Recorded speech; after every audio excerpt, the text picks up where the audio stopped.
গিন্নি, কোথায় গেলে তুমি? খুশির সংবাদ আছে, আরে এসো এসো এসো এসো। আরে হলো কি? এভাবে নাচানাচি করছো কেন? কি খুশির সংবাদ নিয়ে এসেছো শুনে? আরে এবার একটা ভালো রান্নার কাজ পেয়েছি। এই রান্নাটা যদি করতে পারি না, তাহলে অনেক টাকা পাবো।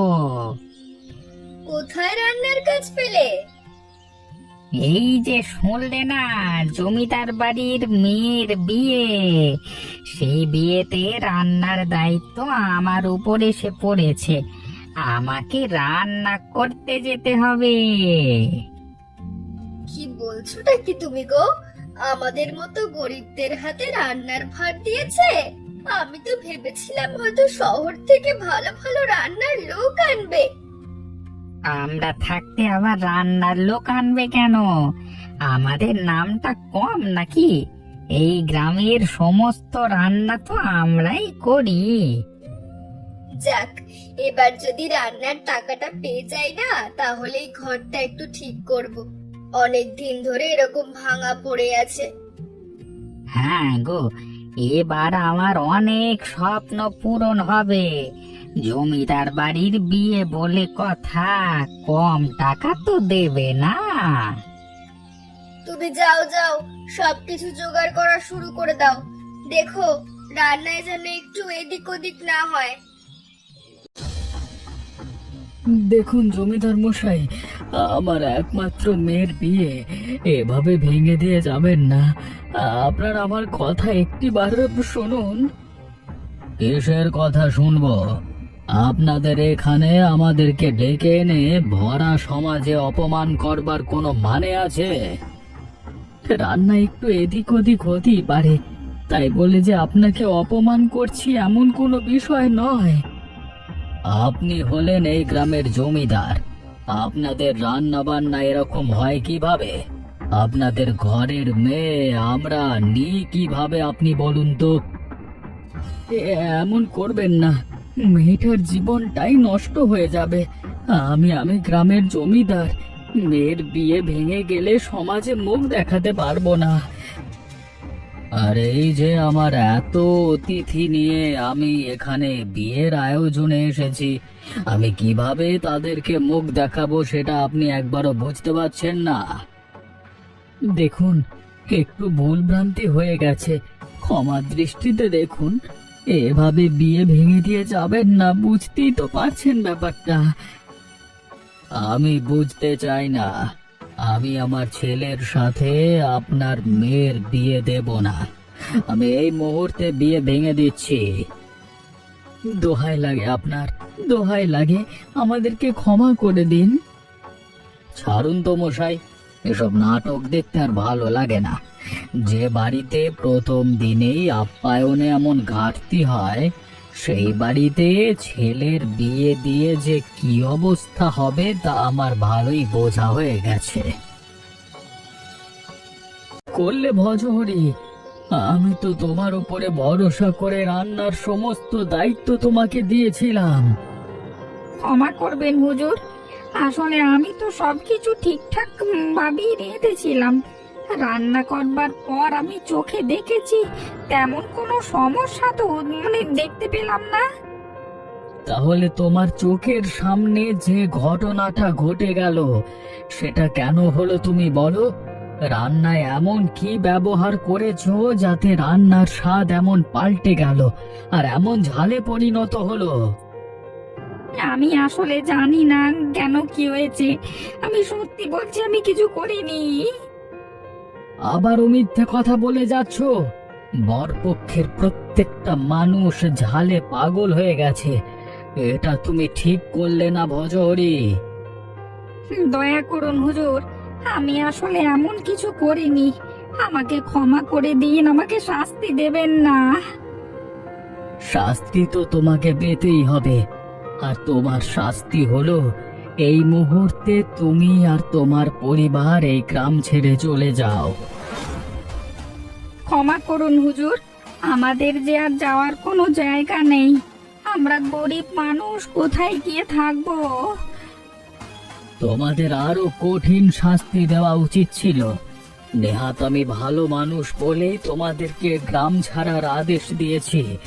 এক্ষুনি এখান থেকে বেরিয়ে যাও, নহিলে আমি প্রহরী ডাকতে বাধ্য হব।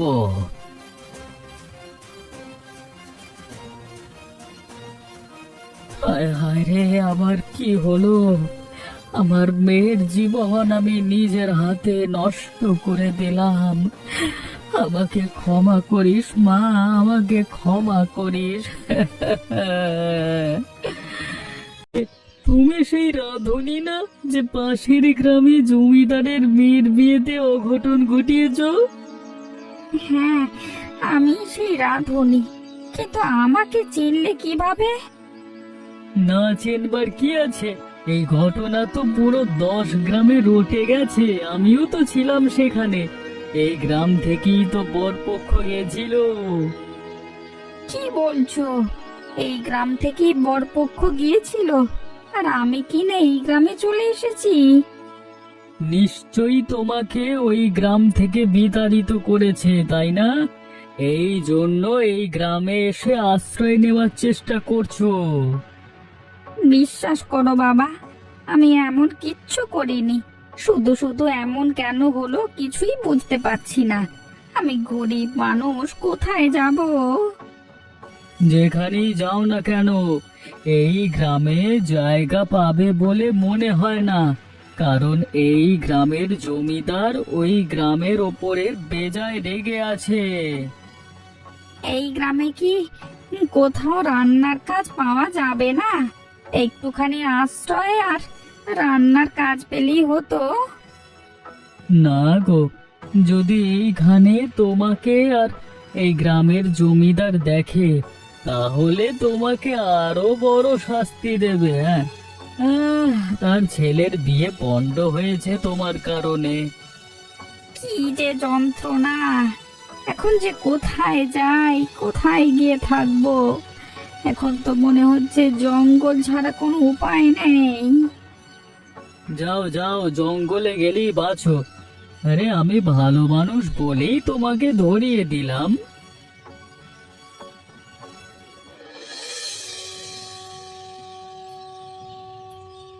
তোমার খুব কষ্ট হচ্ছে তাই না? আমরা ঠিক একটা আশ্রয় পেয়ে যাব, দেখো। আমরা তো কোনো দোষ করিনি বলো।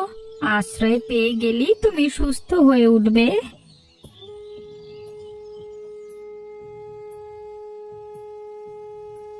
কে গো, তোমরা কারা? এখানে এভাবে বসে আছো যে? তোমরা যাবে কোথায়? এই জঙ্গলের পথ ধরে কোথায় চলেছো? আসলে আমরা হলাম অসহায়, আমাদের যাওয়ার কোনো জায়গা নেই। এই জন্য এখানে এই পথের ধারে বসে আছি। আমার স্ত্রী অসুস্থ হয়ে পড়েছে। আহারে, তোমাদের দেখে তো ভালো লোক মনে হচ্ছে। এমন কি কোনো জায়গা নেই যেখানে তুমি যেতে পারো? তাহলে সেখানে আমি পৌঁছে দিতাম। না বাবা, আমাদের যাওয়ার কোনো জায়গা নেই। আমাদের গ্রাম থেকে আমাদেরকে বিতাড়িত করা হয়েছে, তাই তো এখানে এসে বসে আছি। তোমাদের গ্রাম থেকে বিতাড়িত করা হয়েছে কেন? তোমরা কি কোনো অন্যায় কাজ করেছো? ওই ওপরওয়ালার দোহাই দিয়ে বললাম, আমরা কোনো খারাপ কাজ করিনি। আমরা সাধারণ খেটে খাওয়া মানুষ। এই যে দেখেন, এই জঙ্গলে জঙ্গলে ঘুরে বেড়াচ্ছি। ঠিক আছে, বাকি কথা না হয় পরে শুনবো। এখন তোমার স্ত্রীর অবস্থা দেখে বেশি ভালো মনে হচ্ছে না। তোমার স্ত্রীকে নিয়ে চলো আমার আশ্রমে। আপনি আমাদেরকে আশ্রয় দেবেন? কি আর করবার, তোমাদের কি এরকম অসহায় অবস্থায় তো ছেড়ে দিতে পারি না। চলো, তার চেয়ে বরং একসাথেই থাকি আমরা। এবার বলো, তোমাদের সাথে কি ঘটনা ঘটেছে?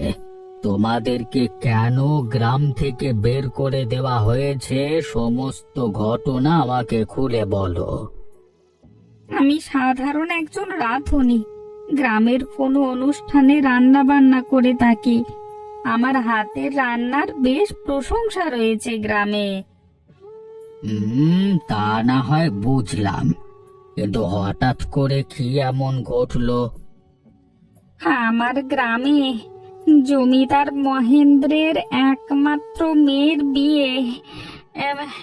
এম, সেই বিয়েতে আমার রান্না করবার কথা ছিল। আমি ঠিকঠাক ভাবেই রান্না করেছি, মানে চেখেও দেখেছি, কিন্তু সবকিছু তখন ঠিকঠাকই ছিল। তারপর কি হলো? তারপর আর কি, বরপক্ষ এলো খেতে, বসে তারা খাবারের ভেতরে ঝাল পেল। একজন সে কি ঝালে মরে যাচ্ছে। এরপর বরপক্ষ বিয়ে ভেঙে দিয়ে চলে যায়। এখানে বরপক্ষ কারা? এই যে পাশের গ্রামের প্রতাপ রয়েছে, প্রতাপ জমিদার, তারাই বরপক্ষ ছিল। তাহলে তুমি এখন বলছো সব রান্না তুমি ঠিক করেছো, কিন্তু হঠাৎ করে এমন ঘটনা ঘটেছে? একদম। এই যে বুড়ো হয়ে গেছি, সেই ছোটবেলা থেকে রান্না করছি, এই অভিজ্ঞতা তো মিথ্যে নয়। তাহলে নিশ্চয় তোমার বিরুদ্ধে কেউ ষড়যন্ত্র করেছে। আমি একজন সামান্য রাঁধুনি, আমার সাথে কার শত্রুতা থাকতে পারে বলুন তো? তোমার সাথে না থাকতে পারে, জমিদারের সাথে তো থাকতে পারে। হয়তো তার উদ্দেশ্য অন্য ছিল। যাই হোক, আমি যা বুঝবার বুঝেছি। এখন আমি তোমাকে সাহায্য করবার আশ্বাস দিলাম। আপনি আপনি আমাকে সাহায্য করবেন?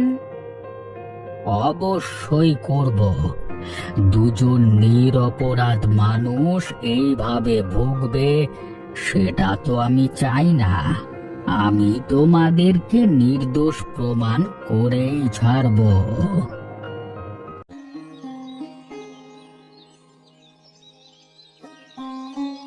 আরে সাধু বাবা, আপনি আসুন আসুন আসুন, বসুন বসুন। আমি তো আপনার জন্যই অপেক্ষা করছিলাম। সেই কবে আপনাকে নিমন্ত্রণ করা হয়েছে, আপনি তো আসবার নাম নিলেন না। আমার কি আর সেই ফুরসত রয়েছে? কত কাজ করতে হয়। একটু সুযোগ পেলাম, তাই তোমার কাছে চলে এলাম। ভালো করেছেন, খুব ভালো করেছেন। আপনি এবার কয়েকটা দিন আমার বাড়িতে থাকবেন। আমার মন মেজাজ ভালো নয়। সব ঘটনাই আমি জানি।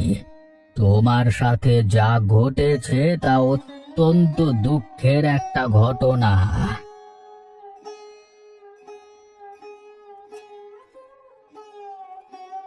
আর হ্যাঁ বাবা, পরিচয় করিয়ে দিই। এই হলো সুরেন্দ্র, আমার ছোট ভাই। আমার আমার জমিদারির অনেক কিছুই ও দেখাশোনা করে। তোমার একটা ছোট ভাই আছে, সেটা তো আমি জানতাম না, কখনো তো দেখিনি। ও আসলে সবার সাথে কথা তেমন একটা বলে না, একটু একা থাকতে ভালোবাসে, তাই সবার সামনেও আসে না তেমন। তা বেশ বেশ, একা থাকাটাই ভালো। বর্তমান যুগ একটুও ভালো নয়। তা তোমার ভাই বিয়ে টিয়ে কিছু করেনি? তার ছেলে মেয়ে কজন?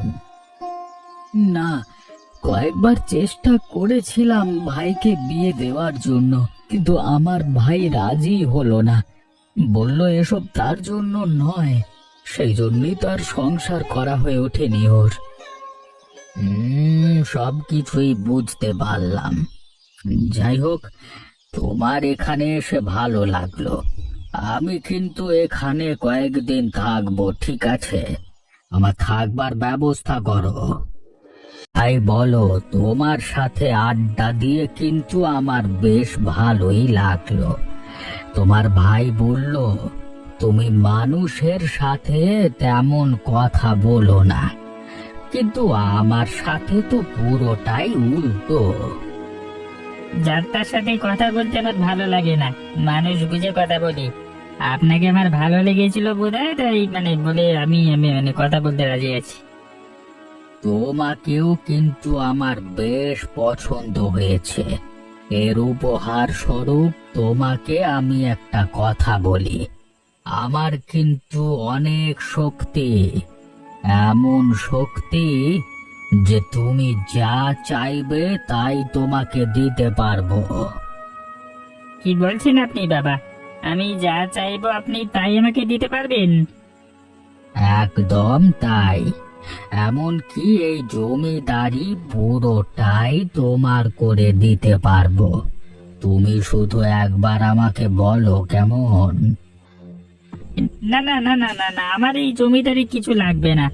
যতটুকু আছে ততটুকুতে আমি সন্তুষ্ট। কি যে বলো না, আমি তো জানি এই সমস্ত জমিদারি পাওয়ার লোভে তুমি এখনো সংসার শুরু করনি। এই কথা তো আমি ছাড়া আর কেউই জানে না। আপনি জানলেন কিভাবে বাবা? আপনার আসলেই অনেক শক্তি। আমি আমার অন্তর্দৃষ্টি দিয়ে সব কিছুই উপলব্ধি করি, তাই তো বললাম যদি এমন কিছু প্রয়োজন হয় আমাকে জানাবে। এতে তোমার লাভ, আমারও লাভ। আমাকে কিছু পয়সা পাতি দিলে আপনি যদি সত্যি বলে থাকেন তাহলে আপনার কাছে আমার অনেক কিছু চাওয়ার আছে। আপনাকে আমি 2 হাত ভরে খুশি করে দেব। ঠিক আছে, তুমি সময় অনুযায়ী আমাকে জানাবে। আরে সাধু বাবা যে, আমার কি ভাগ্য, আপনি আমার বাড়িতে এসে দর্শন দিলেন। কেন দর্শন দেওয়া যাবে না বুঝি?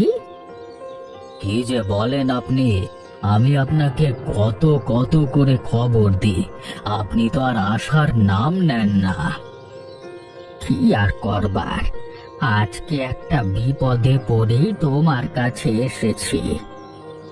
কি বিপদে পড়েছেন বাবা আপনি? শুধু একবার বলুন। আপনার সমস্ত বিপদ আপদ দেখবার দায়িত্ব আমার। যে বিপদে পড়েছি সেই বিপদ থেকে তুমি আমাকে রক্ষা করতে পারবে কিনা আমি জানি না, তবে তোমাকে আমি অনুরোধ করতে পারি। আপনি একদিন আমার এমন উপকার করেছিলেন যে উপকার আমি কোনোদিন ভুলবো না। সেই উপকারের প্রতিদান হিসেবে হলেও আমি আপনাকে নিজের প্রাণ দিয়ে বিপদ থেকে উদ্ধার করতে চাই। তোমার প্রাণ দিতে হবে না, শুধুমাত্র তোমার ছেলেকে দাও মহেন্দ্র জমিদারের মেয়ের জন্য। এটা আপনি কি কথা বললেন সাধু বাবা? আপনি যেহেতু এই কথা বললেন তাহলে পুরো ঘটনাটা আপনি নিশ্চয়ই জানেন। আমি জানি বলেই তো তোমার কাছে এসেছি। তবে একটা কথা শুনে রাখো, আমরা সব সময় যা দেখি সেটা কিন্তু সত্যি নাও হতে পারে। আমি তো চোখের দেখা দেখিনি সাধু বাবা, আমি নিজে উপলব্ধি করেছি। আমার বরপক্ষের যত অতিথি ছিল সবার সামনে আমি অপমানিত হয়েছি। তোমার কি মনে হয় মহেন্দ্র নিজের মেয়ের বিয়েতে এমন করতে পারে? তার একমাত্র মেয়ে। তাহলে কে করলো এমন? অন্য কেউ করেছে, এবং সেই লোককে আমি সামনে এনে তবেই তোমার ছেলের সাথে মহেন্দ্রর মেয়ের বিয়ে দিতে চাই। এবার বলো, তোমার আপত্তি আছে? যেহেতু আপনি অনুরোধ করছেন আর ওই ষড়যন্ত্রের পেছনে কে আছে তাকেও আমি দেখতে চাই, তাই আমি এই বিয়েতে রাজি। আমাকে আবারও আজকে ঋণী করে দিলেন প্রতাপ সিং। আমি আবার আসবো, আমার অপেক্ষায় থেকো। কি হলো সাধু বাবা, কিছু বলবেন নাকি? এভাবে ঘরে ঢুকে দরজা বন্ধ করে দিলেন যে? মহেন্দ্র, তোমার সাথে আমার বেশ গোপন কথা আছে, তাই দরজাটা বন্ধ করতে বাধ্য হলাম। একটু আস্তে কথা বলো। ব্যাপারটা কি সাধু বাবা? কোনো কিছু হয়েছে নাকি? আমাকে বলুন, আমি ঠিক করে দিচ্ছি। যে ঘটনা ঘটেছে সেটা তুমি ঠিক করতে পারবে না। সেটা ঠিক করবার জন্য আমি নিজে এসে তোমার বাড়িতে উপস্থিত হয়েছি। আমি আসলে কিছু বুঝতে পারছি না, আপনি আমাকে খোলসা করে বলুন তো। শোনো, তোমার মেয়ের বিয়ের যে বিভ্রাট ঘটেছে সেটার জন্য ওই সামান্য রাধুনি কখনো দায়ী হতে পারে না। সে নির্দোষ। মানে আপনি এসব ঘটনা জানলেন কিভাবে? আর সে যদি নির্দোষ হতো তাহলে খাবারগুলো এমন খারাপ হলো কেন? তোমার ভাইয়ের জন্য। তোমার ভাই তোমাকে হিংসা করে, যার কারণে তোমার মেয়ের বিয়ে বন্ধ করবার জন্য এমন কাজ করেছে। কি বলছেন আপনি সাধু বাবা? ও আমার একমাত্র আদরের ছোট ভাই, ও আমার সাথে এমন করতেই পারে না। হিংসা যে কখন কার মনে বাসা বেঁধে থাকে সেটা কেউ টের পায় না। আমি তোমাকে বলছি, তুমি আমাকে বিশ্বাস করো। না না, আমি বিশ্বাস করতে পারছি না সাধু বাবা। আর যতক্ষণ না আমি কোনো প্রমাণ পাচ্ছি ততক্ষণ আমি বিশ্বাস করব না। বেশ, তাহলে আমি তোমাকে প্রমাণ দেব। চলো আমার সাথে। আরে সাধু বাবা, আসুন আসুন আসুন, আমি তো আপনার জন্যই অপেক্ষা করছিলাম। আপনি যে বললেন না আমার কি কি চাই।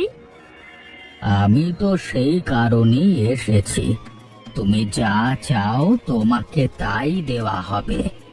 আমি মনে হয় বুঝতে পারছি তুমি আসলে কি চাও।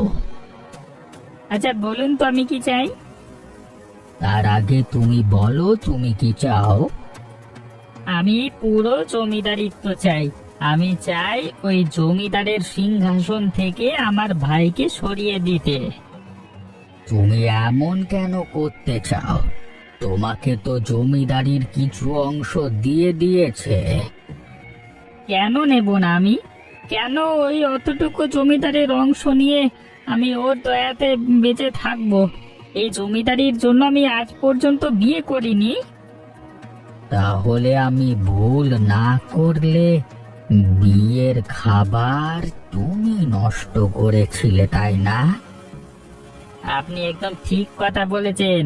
ওই বিয়ের খাবারে আমি গোলমরিচের গুঁড়ো ইচ্ছে মতো মিশিয়ে দিয়েছিলাম, ব্যাস, যার কারণে অত ঝালে বরপক্ষ পাগল হয়ে গেছিল। যাক, আমার যা জানবার ছিল তা আমি জেনে গেছি। এবার মহেন্দ্র যা জানবার সেটা মহেন্দ্র জেনে যাবে।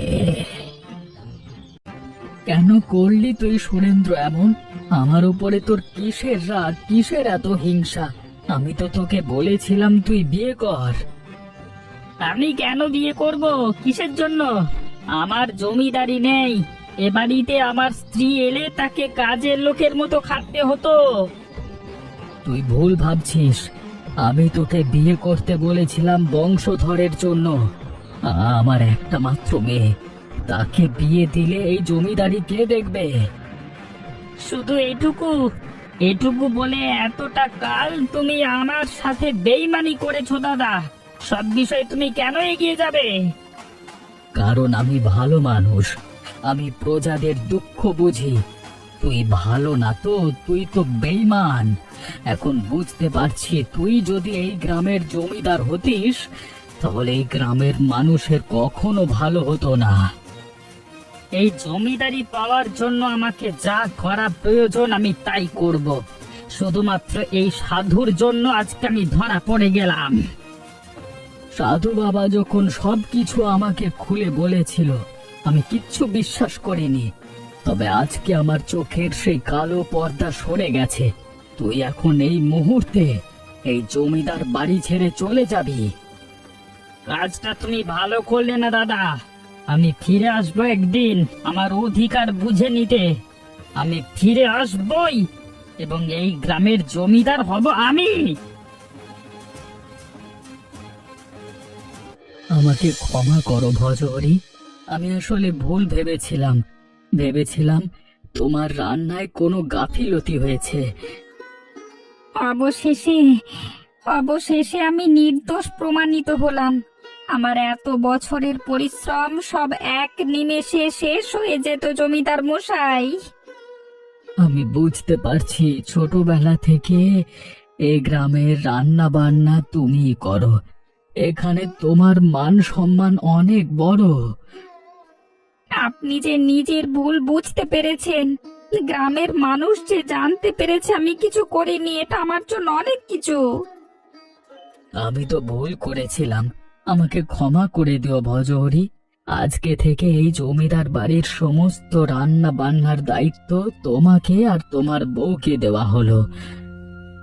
এত বড় দায়িত্ব আমরা পালন করতে পারবো তো? আমরা সামান্য রাঁধুনি, গরিব মানুষ।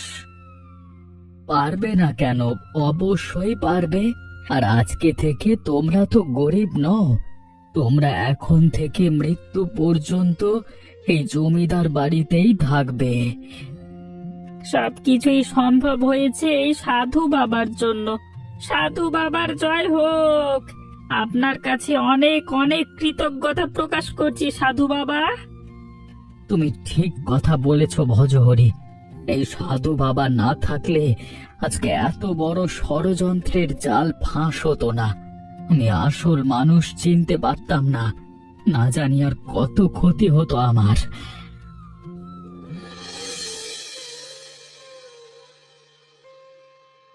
আরে ও ভজহরি, আবারও সেই গোলমরিচের ঝোল দিয়েছো?